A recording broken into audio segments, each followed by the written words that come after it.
Hello again, Remodelaholics. Today we're building an easy, customizable jewelry organizer with our contributor, Shara from Woodshop Diaries. It's a great blend of organization and decoration since it will hold your favorite jewelry pieces while adding some style to your walls.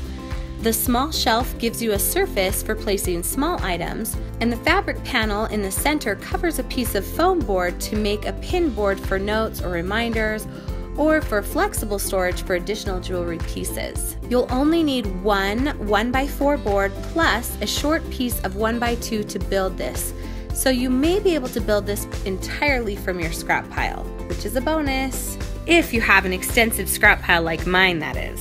Even if you don't, the lumber will only cost a few dollars.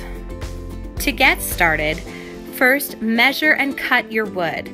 Cut 4 frame pieces from your 1x4 to create a frame the size you'd like your jewelry organizer to be. You can make this any size you'd like, but if you want it the exact same size as Shara's, you'll cut 2 pieces that are 20.5 inches and 2 that are 18.5 inches long along the longest edge. Using a miter saw, cut 45-degree angles for a nice professional look, mitering the corners.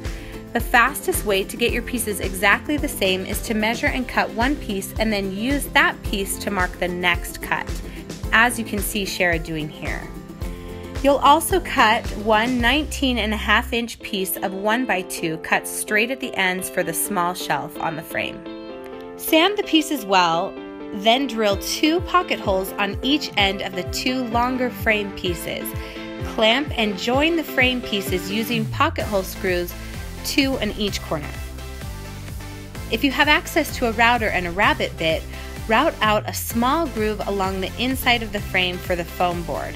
This helps the foam sit flush with the back so your organizer can hang flat against the wall, but it isn't totally necessary if you don't have a router. Next, you'll get your foam board ready. Spray the foam board with a thin layer of spray adhesive. Follow the directions on the can, then carefully smooth your fabric over the foam board and trim the edges. Lay the foam board in the back of the frame you built, making sure that all the fabric edges are tucked in, and staple it in place, making sure that your staples catch the wood frame underneath. Clamp your cut 1x2 piece in place on the frame and then attach it with screws from the back side of your frame. Next, you'll stain or paint your frame. We recommend doing this before you attach your fabric and foam board, so you can do as we say and not as we do in the video. Sorry about that. Once the stain has dried, add your hangers to the front just below the shelf. Shara used regular old nails, but you can use cup hooks or pretty cabinet knobs or whatever you have lying around. Now, just add your hanging hardware to the back and find the perfect place for it in your home. Shara uses hers in her newly remodeled bathroom. Where do you like to keep your jewelry? Tell us in the comments below. Thanks for watching. If you want to see written instructions or more projects from Shara, the links are in the description box below. Please be sure to subscribe to our channel and check out these other great organizing tutorials. Have a great week. See you later.